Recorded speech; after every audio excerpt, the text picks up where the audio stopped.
1 Corinthians chapter 5, the mystery of sex. I also received a report of scandalous sex within your church family, a kind that wouldn't be tolerated even outside the church. One of your men is sleeping with his stepmother, and you're so above it all that it doesn't even faze you. Shouldn't this break your hearts? Shouldn't it bring you to your knees in tears? Shouldn't this person and his conduct be confronted and dealt with? I'll tell you what I would do. Even though I'm not there in person, consider me right there with you because I can fully see what's going on. I am telling you that this is wrong.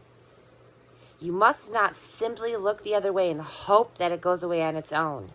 Bring it out in the open and deal with it in the authority of Jesus, our Master.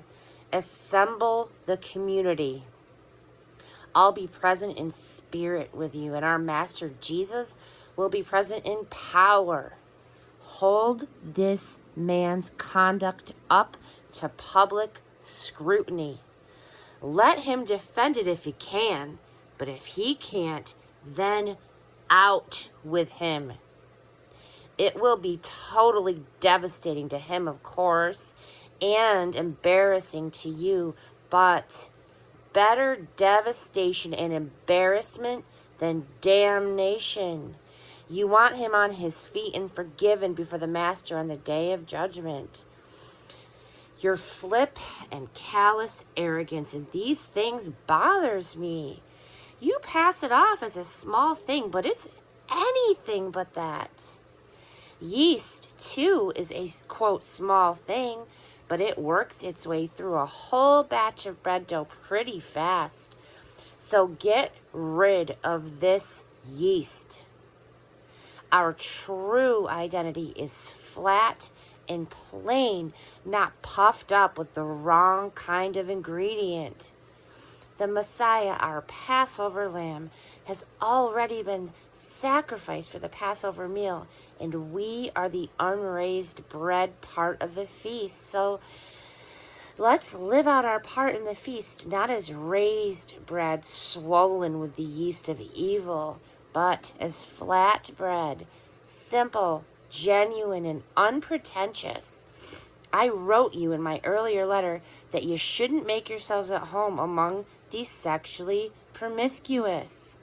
I didn't mean that you should have nothing at all to do with outsiders of that sort, or with crooks, whether blue or white collar, or with spiritual phonies for that matter. You'd have to leave the world entirely to do that, but I am saying that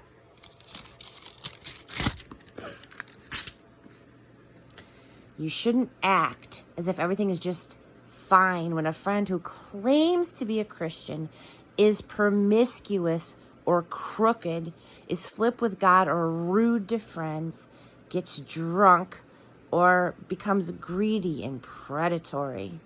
You just can't go along with this, treating it as acceptable behavior. I am not responsible for what the outsiders do, but don't we have some responsibility for those within our community of believers?